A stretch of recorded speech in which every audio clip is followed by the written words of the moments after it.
I wonder what car I'm gonna take today. Yeah, Honda, no. Toyota.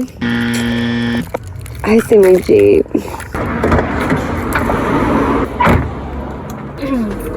Alright, let's do this.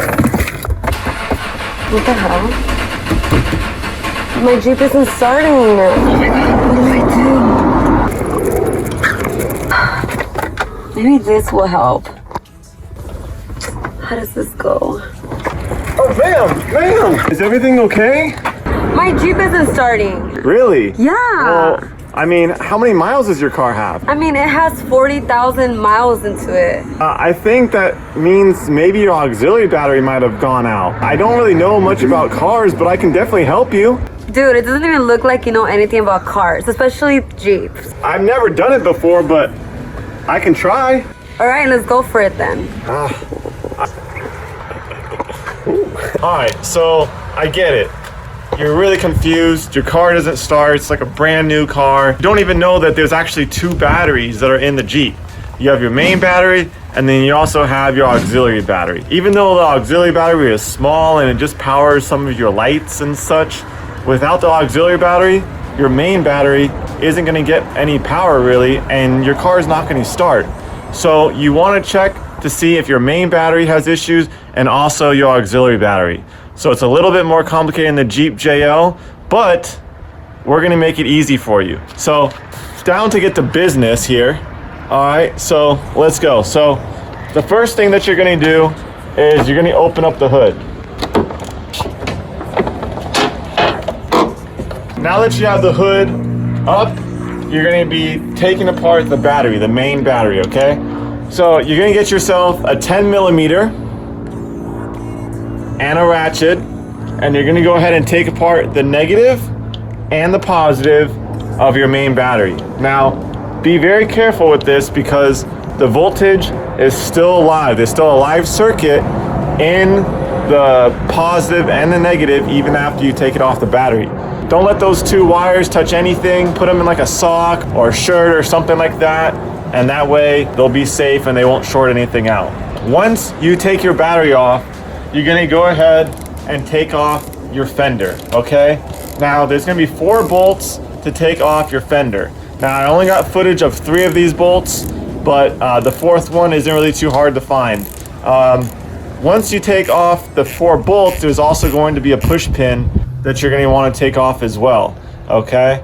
Now, I didn't take off the push pin technically. I kind of just slid it through the hole, and that was fine. You know, it didn't get hurt or anything like that, so you can just put it back in basically. Those bolts are also going to be 10 millimeters, so 4 10 millimeter bolts, okay? Now, once you have the bolts off and the push pin out, you're gonna go ahead and start tugging on that fender. Now, it's gonna feel like it's gonna break off, but don't worry, it's not going to, okay? It's gonna sound like it's gonna break, but there's a multiple white clips that hold the fender in place, and a few of those white brackets might break. However, they're only 99 cents, so it's not really a big deal. I'll leave a link in the description below that you can go ahead and purchase some more. Oh my God. When you're pulling off your fender, one thing that was giving me a lot of difficulty was the harness. One thing that gave me a lot of trouble was the harness, the wiring harness that goes into the corner blinker. Right here you can see I have a flathead that pretty much is going to lift off the red tab. Once you take the fender off, you are now looking for your auxiliary battery, okay? If we go down here, your auxiliary battery is gonna be right over here, okay? There's gonna be 1, 2, and then a 3rd bolt in the back. Again, it's gonna be 10 millimeters, okay? So once you take those off, your auxiliary battery is going to drop down, and there you have it. You finally found your auxiliary battery, okay? Again, you're gonna take off the negative, take off the positive, and after that, we're gonna go to AutoZone, okay? So let's go to AutoZone and let's get some new batteries, okay?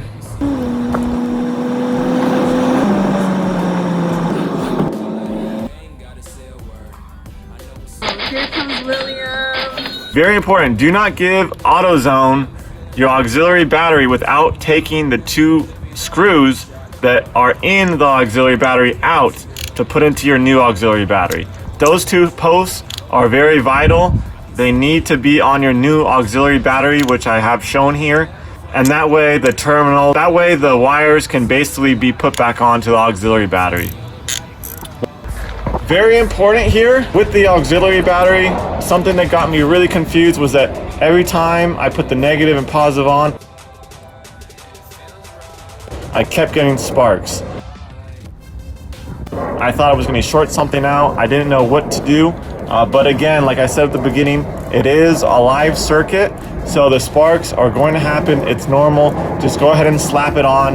You won't get hurt. Don't worry about that. It's completely normal. Just go ahead and slap it on and you'll be good to go. Once you have the auxiliary battery all hooked in, you're going to go ahead and put it back in the case that it came in.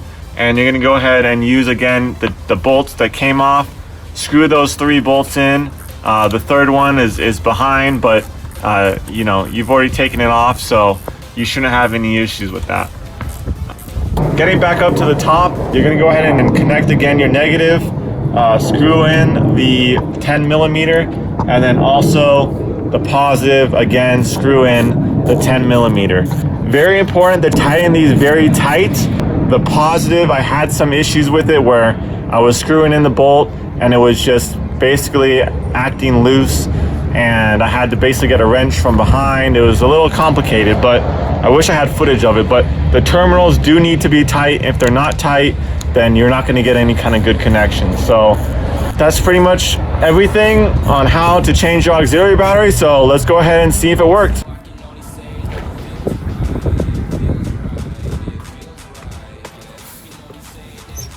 All right, we're in the Jeep. Let's see if it can start up.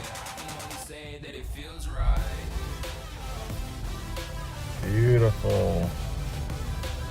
Look at that. Woo! I did not think I was going to be able to do that.